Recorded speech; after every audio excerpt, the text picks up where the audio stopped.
Imagine living your life after 50 and feeling energized and excited about your future. Welcome to the Women in the Middle podcast, the podcast for women who are ready to figure out what they want and create the life they deserve. Here's your host and master certified life coach, Susie Rosenstein.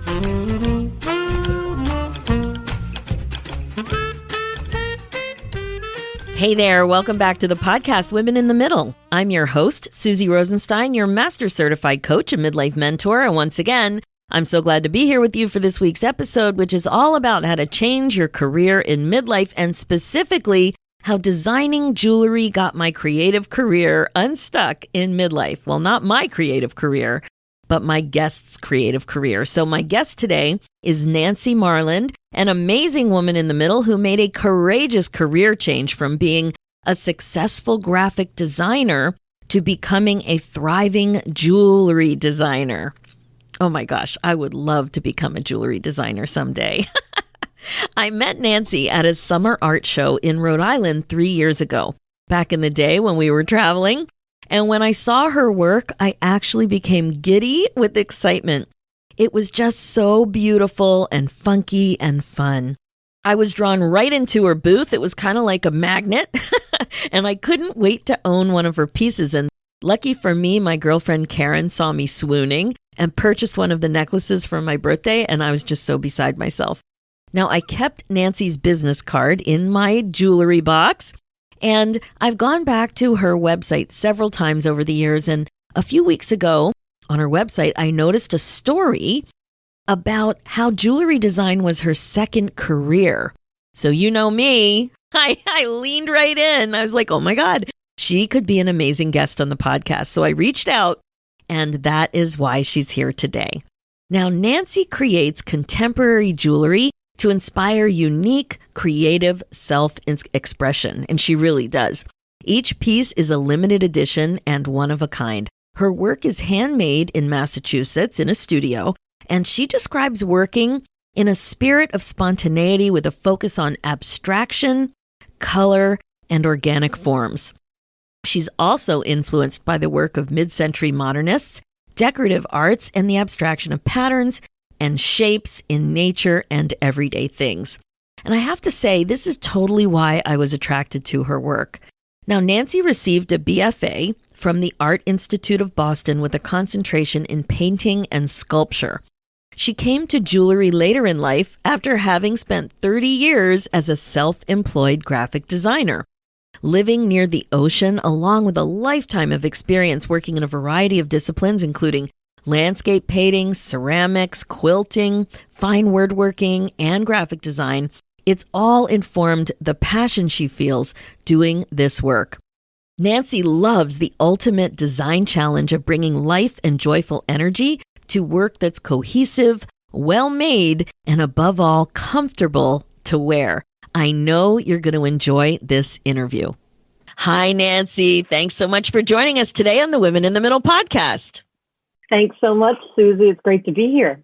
So it's so fun the way we met. I was basically at an outdoor art show, and I was drawn to your beautiful booth filled with jewelry that had my name on it. Like every single piece seemed to have my name on it. So I kept your business card. I visited your website several times since the 3 years ago when I met you, and I'm just thrilled that you're joining us. I mean, it never even occurred to me what your background was, but I started to stalk you a little bit and I read that this was a second career. So I'm really, really excited to dive into this with you today.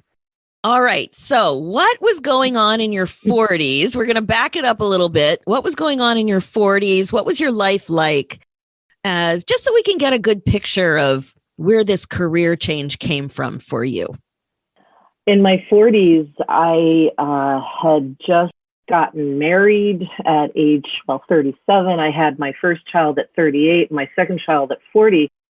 So the 40s were really about raising young daughters, but it was also, actually, just months after my second child, I got so busy with my business. I was working at home. I actually hired somebody to hold my second child because I was working so hard. Wow. I was working as a graphic designer. And that was my best year ever. It was the year 2000, and I made the most money I'd ever made. And, we were looking to buy a house. We wanted to, keep living in Swampscott, which is where I live, in Massachusetts. And, so it took a lot to do that.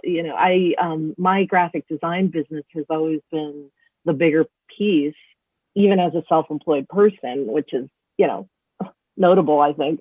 But yeah, it was a big piece for us financially, and I really needed to keep doing that. So my 40s were really, really hard work, lots of extra hours. I had some really great clients who sustained us for many, many years.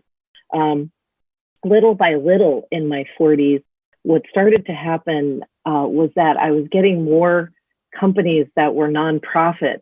And the profits, also the technology was changing for graphic designers because it became a lot easier for everybody to do what they wanted to do with graphic design. And that included these nonprofit companies. And they were sort of taking over a lot of my bigger piece in terms of my clientele. And over the years, reaching my late 40s, I really started, and I kept telling my husband, I keep seeing the writing is on the wall here. This is not going to be what I can really sustain, over another decade. I don't see it. So I was becoming, more and more anxious about that. Oh, that's interesting. Let me ask you one more question before we go more into the future. Tell me, when did you make the decision even to become a graphic designer? I was always, I started to recognize my talent at an early age. I loved portrait drawing, and, I was good at capturing, likeness when I draw. And, it's the graphic design evolved because what I really wanted to do, and I studied fine arts. That was what I went to school to study. So I studied fine arts, went to the Art Institute in Boston, and I thought I was going right into graphic design and illustration. And I discovered that I really didn't like the program as much as I thought I would. And I really wanted to explore more, of a fine arts experience. So that's what I did. But as I started to come out of the education in fine arts, what I was discovering about myself was that I really wanted to work with people, and I wanted to collaborate with design. And I found myself in publishing. My father had started a publishing company in my teens, and he was very successful in publishing. And, so I did a lot of I learned graphic design on the job in his company, and realized that was always going to be a good fallback for me. And so that's kind of where that link happened. But over the years, as I was doing graphic design, I found myself really wanting to do functional crafts of some kind. I explored furniture making. I discovered what's called studio furniture making. And it's something interesting about studio furniture making is that it's often not usable, but it's more of an artistic expression, but in the realm of functional art. So that was what was really capturing my imagination at the time. I actually did a little detour. I did some courses and, created some furniture. I discovered that because I had to make a living doing this, that the mountain was a little too steep to make a living as a fine furniture maker, and kept at the graphic design. Oh, I love this story. So you started out recognizing your artistic skills at an early age. It could not be ignored. You pursued it, and you started to also see that there was this interest in application, like you wanted art to be functional in some way. And then lo and behold, technology happens well into your successful graphic design business. Publishing changed completely. Graphic design changed completely. I remember in grade 9, I always talk about this because I talk to a lot of clients about career change. Like, what did you write in that grade 9 assignment thinking about your future plans? And I wrote commercial art, which is what it was called even before graphic design. Oh, I did that from an early age too. I said from an early age I was going to be a commercial artist. Yeah. Oh my gosh. And then the very first thing that I did as an entrepreneur when I was 13 was calligraphy. And I, was doing invitations and envelopes for bar and bat mitzvahs way back then. That's so fun that you also knew about commercial art. Of course you did. Yeah. Okay, so now we're back into your late 40s. You see the writing on the wall. Things are changing. A career that you thought would always be stable with your graphic design skills, just like photography. Now it's so accessible to the masses. Right. I mean, there's not a day that goes by that I don't use Canva myself. Right. Or stock photography. I mean, that became, I have to say I loved technology in the 80s. We all rode the wave. I mean, when I first started as a graphic designer, we had to hire typesetters, we had to hire photographers, and then you became the typesetter. I could take all the money for all that effort, using Adobe products and then Photoshop and using, stock photography and making collages for, all of that. So then the technology, the wave started to kind of get small and now has become kind of a ripple it's become massive for the masses, but it really changed. Yeah, that's so interesting. Okay, so now you're at this point where you're feeling anxious about what to do next. So tell me, what was that like? Because so many of us can relate to this, where something is off. It may not be exactly the way you're describing with technology affecting your industry, but something is off, and you get this voice where it's like, ooh, I think I might have to do something. Something is off. Tell me what that was like for you. Yeah, I do remember it pretty well. I remember walking around thinking, gosh, if only I could win the lottery, if only, something just fell into my lap. I mean, I was thinking about all sorts of things. I enjoy cooking, and I was starting to even dream about, maybe I can, create. I was thinking, I have a friend who we started to look into dehydrators. I was thinking about turning food into artistic dehydrated, really cool, using, like the green dots and peas and the, really healthy veggies and things, and dehydrating them and creating snacks out of dehydrate. I was thinking in lots of different ways. I ended up, I was asking sort of the universe to give me a sign. I did a lot of that. It was like a lot of soul searching and asking, I need to know what my next step is, because I need to take a next step. It's almost like that image of the trapeze artist. You kind of take you get on the bar and you take the leap, and you just sort of hope that there's something there to catch you, So it sounds like you were at this point accepting the idea that a change needed to happen. So you weren't fighting with that. You just didn't have the clarity of where to set that GPS point. It's like, we're moving, we're going on a trip, but I don't know where to put this point. Right. And I kept sort of, warning my husband, the writing is on the wall. I need to make a change, because my income was really needed. And, so it was going to have to be a change that was practical, but also, here's the other consideration. I mean, I know that I'm never going to have the money to retire. We just don't have that kind of savings. So whatever I did, it was going to have to serve two purposes. One, to make me happy, to make me feel like I'm not working anymore. and two, keep some income coming in. So it really was a tall order. It was a tall order, but how fun to not feel like you're working as part of your retirement plan. Exactly. It's such a to be different active, way. to be doing. Yeah, it's such a different way to think about it. So interesting. Okay, so then what happened? Well, the first step was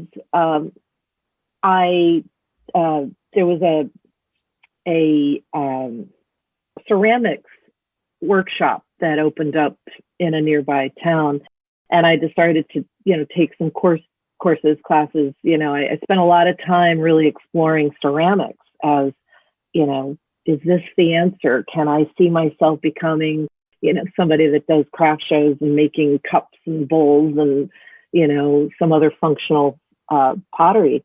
And something wasn't quite working. I was at it for a while, but I was hitting a couple of roadblocks. I was also thinking one of the biggest pieces in my discovery of what I was going to do was practicality, schlepping breakable material, heavy breakable material. I mean, sometimes even just to ship a piece of ceramics costs more than the piece itself.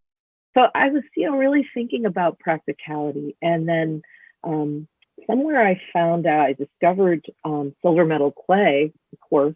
And I thought, ooh, that's interesting. And I took the course. It was just in this little, craft shop. And I started to make these sculptural pieces. What is silver metal? What is it? It's actually silver. It comes in a powder form. You can also buy it with, having been added water, but it's powdered silver. It's fine silver with a 5% powder that binds the silver when it's fired, So you take this powdered silver and you add enough water to make it clay-like. And then the thing about it, it takes some skill and some experience working with it because it dries really quickly. So you have to, kind of go into the idea with some plan and get it done. Then you go through a drying phase and then you put it in the kiln. It shrinks quite a bit. So you pay, that's part of the equation. And then you come out of it with this piece of silver that you can hang on a necklace or make earrings out of. I mean, I think it's not cheap. It's so you can create a piece of silver using it, to your liking. And then the next step for most jewelers is to cast it and to, reproduce it. And that's a practical way to go. So you just saw this as an idea, a workshop that was posted in a local craft store, and you had enough curiosity to walk in there and try something new. Yes.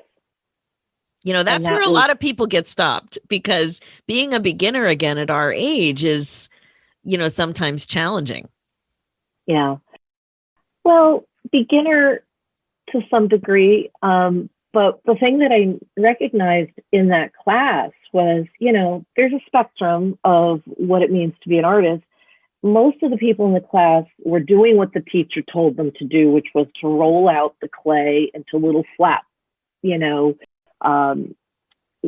pieces, use a little die cast and make a circle and then stamp it with some kind of, texture. My idea was to go being sculptural from the beginning. And so that's the experience that I have always brought. Is I have a lifetime of experience as an artist, and it almost doesn't matter what the medium is. You can make something, and I think that's the thing that people have to recognize when they go into making a big change. What is the thing that makes you tick? And for me, it was, some form of creativity. Oh my gosh, I love this, because one of the things that I've really started to talk about in the podcast is we feel like we don't know what we want when we're confused, when we're in this midlife funk. And what I always say, and I've seen this with so many people I've interviewed, is that we're already on the path. Mm-hmm. There are such hints and clues with the story that you're telling about where you came from. And even though you didn't know exactly what you'd be doing, you're doing things already, and you have been for decades, that are leading you exactly where you need to go. That's exactly what happened to me too. And like I said, it's come up so often with people. So I am grinning my face off because I see that you're starting to, in your story, starting to put some things together. So the functional art was driving you, working with your hands was driving you, identifying as an artist in a different way, more the way you identified as an artist in your earlier days. Graphic art has more of a commercial application. This is more of a personal thing you're starting to think about. And the sculptural element is kind of what you were gravitating towards back then too, when you didn't want like traditional fine art, right? So it's all here. It's all here. So what you didn't know though is, ooh, what's this going to look like? A jewelry business with mixed media? You didn't know that yet. So keep going with this story. I love it. Yeah, I guess I can't emphasize enough how much, I have a very active left brain, I guess, which means that, I'm very organized. I wanted to be very practical in my approach. So yes, I'm an artist, and creativity is a big part, but also it was always buffered by this practicality because, here I am midlife and I needed to make some decisions that led me down a successful path. Jewelry is an interesting industry because it's huge. And it's a very big industry in terms of, money and possible sales and all that. So that was calling to me. I mean, I really had to make a decision around income. But there's so much about jewelry that was an interesting challenge for me too, because, I was a tomboy growing up. I was never a fashion girl. So for me, making a decision to go for jewelry, but jewelry has opened up so much in the last decade or two or three, where it's become more of a fine art. It's become sort of wearable art. It's not just pearls and diamonds and, the traditional high-end jewelry. It's really opened up. And I'm looking at you right now. You don't have any of your jewelry on. I know. I've got this. I've got my my funky, scarf and these things here. I was going to wear some earrings, but I had to wear these instead. The earbuds. Yeah. Earbuds instead of earrings. No, but I hear that. It's like you didn't grow up part of the whole jewelry culture. And it was very different when we grew up. It wasn't as funky and fun as it is right now. Right. It was much more traditional. I remember on my, as a kid, I always had this little ruby. Ruby's my birthstone. And I got a little ruby ring for my 13th birthday. And, it was more traditional. You wore an initial ring. You maybe wore a birthstone. Maybe you had a heart somewhere on a necklace. Right. But yeah, it wasn't what it is now. So that was a bit of a reach, but you could see that it was calling your name. It was functional and it could be shipped, right? The schlep factor going to shows and things was very different when you're moving smaller pieces of jewelry around. And then it was really just your identity, Could you embrace being a jeweler? Yeah. Right. Well, and it was, for me, it was also the identity of women who were going to wear my jewelry. And that was something that I really had to explore. I think you said a lot of it in the early part of our conversation, that what you see in my work is this sort of joy and expression, just kind of fun pop of color. And, so that was a lot of what I was going after. And I think for older women, especially, they're ready to wear that kind of thing. They're ready to say, hey, I'm kind of an artist, I'm creative, and I'm going to say something that identifies myself that way. And that's kind of what I was going after. Oh my gosh. When I stumbled on your booth, it was not, I guess it kind of was a booth outdoor. Yeah. the It is. most beautiful day. I could not make a decision. I am so your ideal client. Everything was so beautiful. I was giddy with joy as I was just looking at the pieces. It was so hard to make a decision, that's for sure. Okay, but we're skipping ahead. So then now you're mucking around with this silver clay. And what happened then? When did you get this idea that this might be your path forward? I think, within days of playing with those pieces, really. I mean, I really went into this, my extra room here in my house and started drawing. And that was when the water collection was born. I live near the ocean, been always near the ocean my whole life. So water as sort of the deepest identity for all of us, because our bodies are 70% water, was a big part of the decision.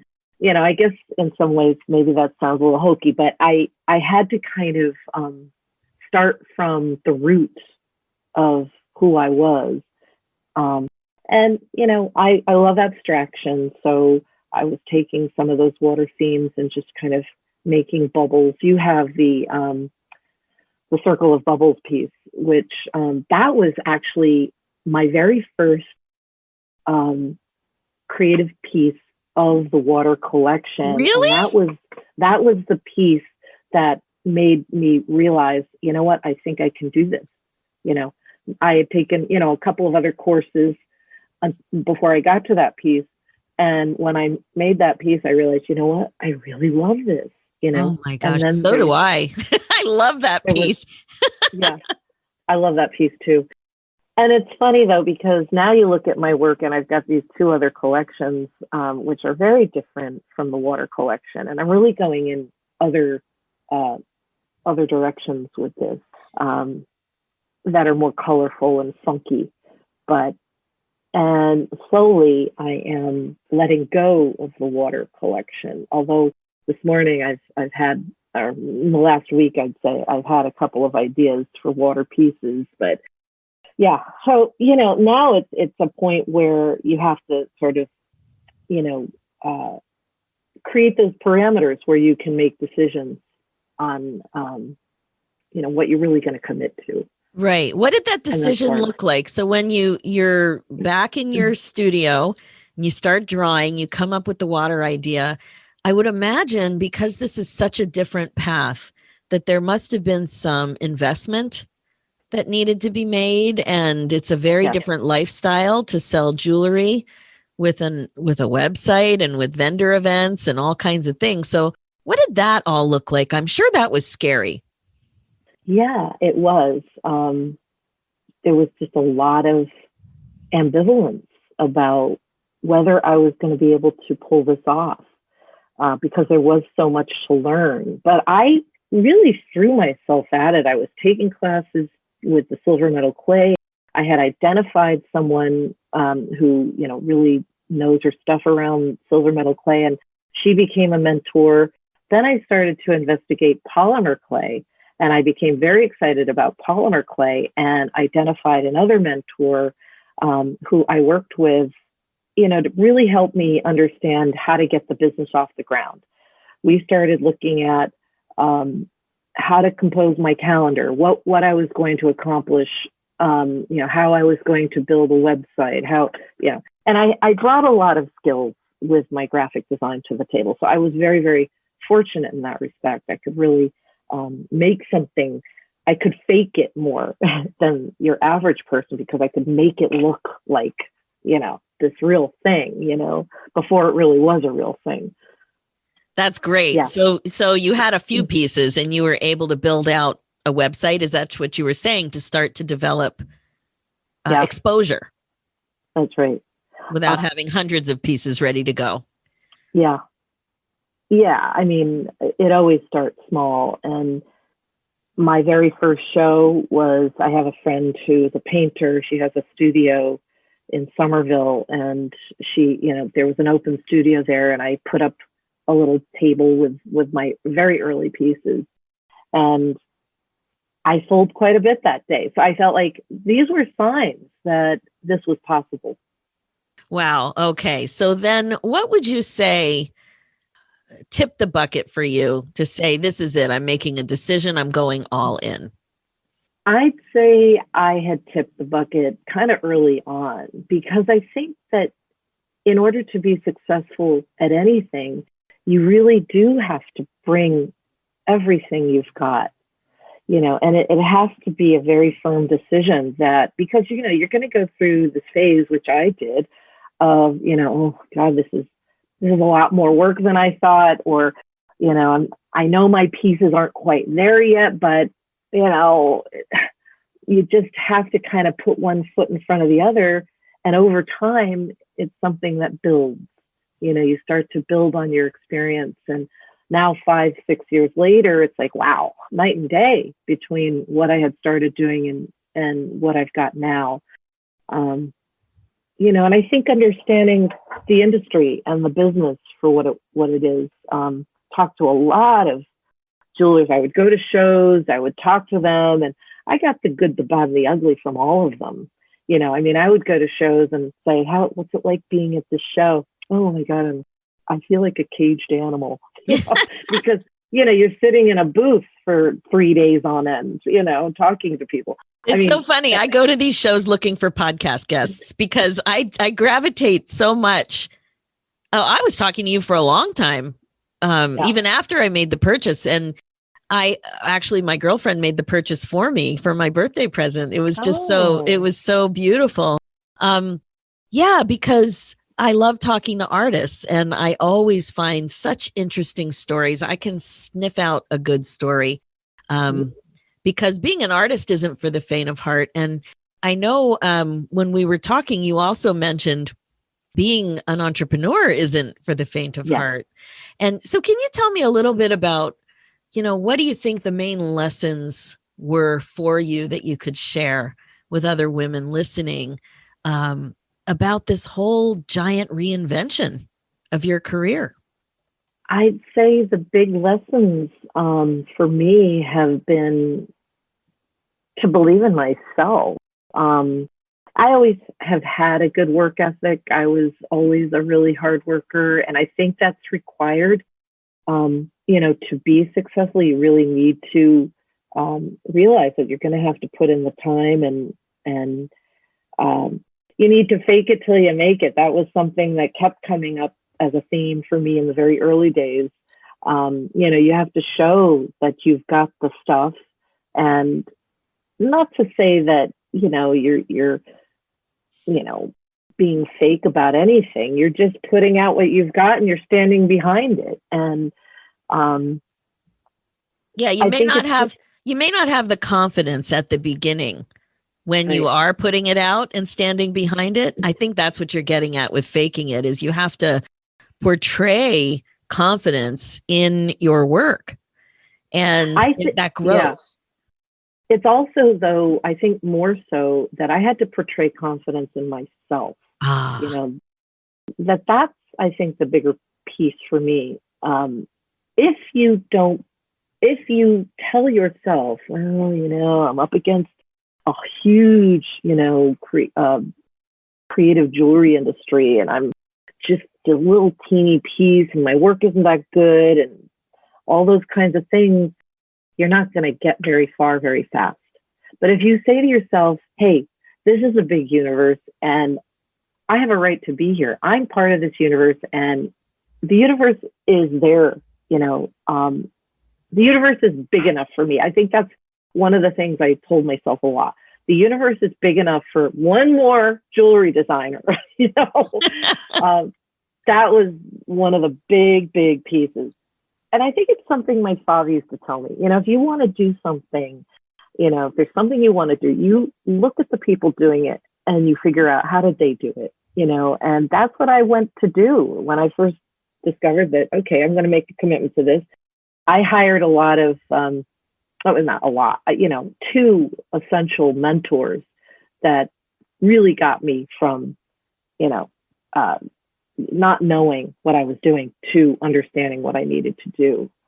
Oh, I love that part of your story. Yeah. I mean, mindset is essential, and this belief in yourself does lead to self-confidence, and it does end up creating the result that you want. I mean, when you think that way, which you trained yourself to think, because as you're saying, like, there's a lot of urge not to think that way. You have to keep correcting and watching your thoughts to see what's going on up there to correct in a way that's useful for you. And this idea about being very strategic about mentors is brilliant.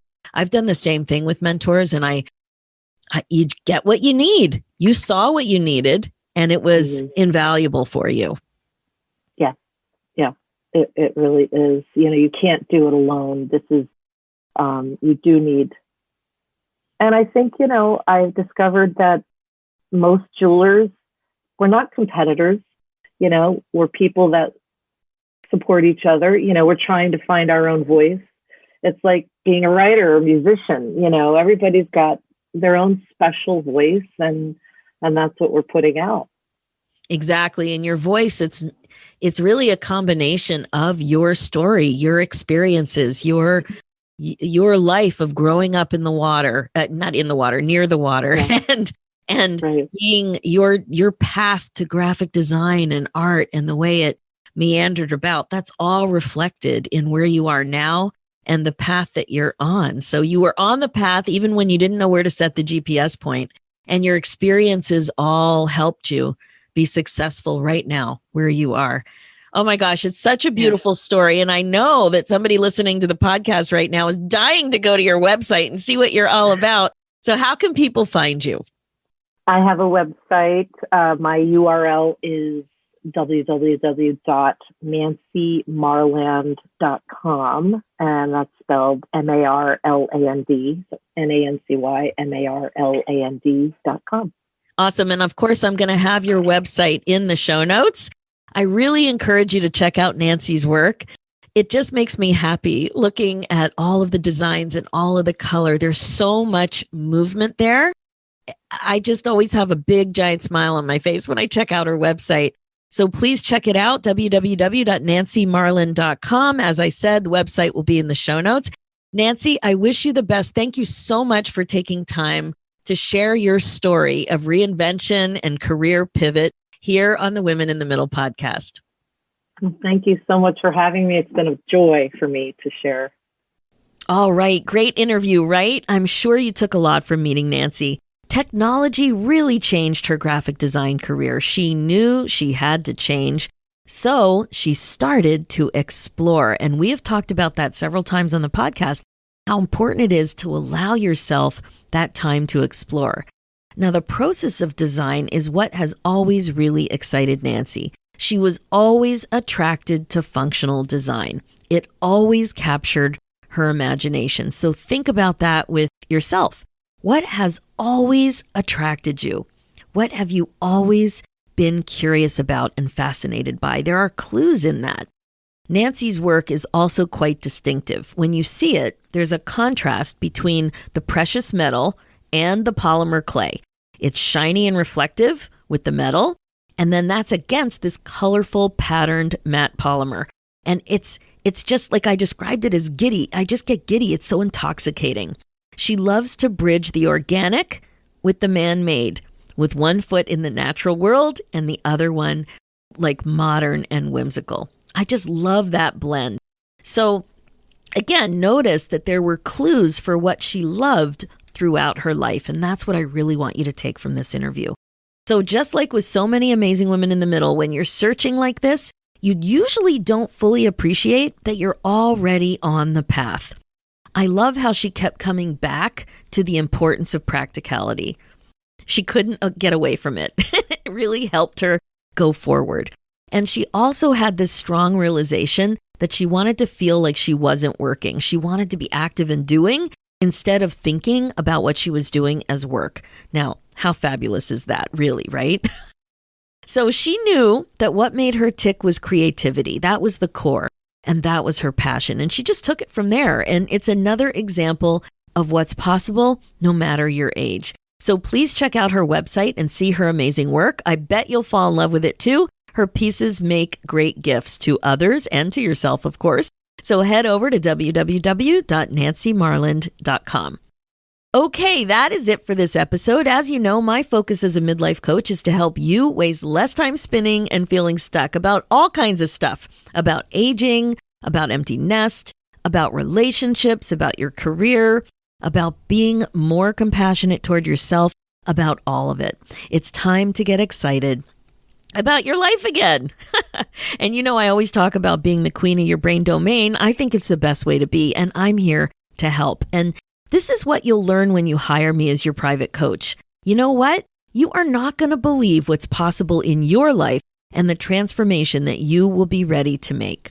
I know you might not think that you really, really need help like this, and that if you just listen to the perfect podcast episode, you'll have the answers that you need. And I would say that if you're on the fence about working with me, just book the call and let's talk. There are different ways to experience change and growth, and one way is what you're experiencing now by listening to a podcast.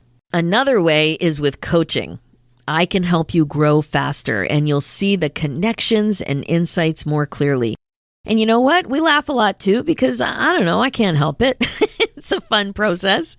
You will learn to be more curious and more compassionate with yourself for sure. So it is so good, and it's such a beautiful gift. Head over to www.talktosusie.com and book your free call there. I can't wait to see your name in my calendar. For show notes and links, head over to www.coachwithsusie.com. And to get your hands on 9 secrets to get unstuck in your 50s, it's a free guide. Go to www.susierosenstein.com/9 secrets. Let's do this, ladies. It's time for you to put yourself first, one thought at a time. Thanks so much for listening, and I'll talk to you next week.